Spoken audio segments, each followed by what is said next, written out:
Нямах нищо в живота, никой не звънеше на телефона. Днес ме търсят за интерес, но вече знам кой какъв е. Много хора носят маски, говорят хубаво, а после лъжат.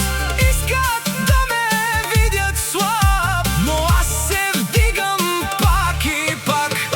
Парите идват и си тръгват, но истинският човек остава, а фалшивите приятели бягат първи при проблема. Приятел ти е всеки, що ми имаш пари. Всички викат, брат ми си ти, но малко хора остават до края и точно тях човек не забравя.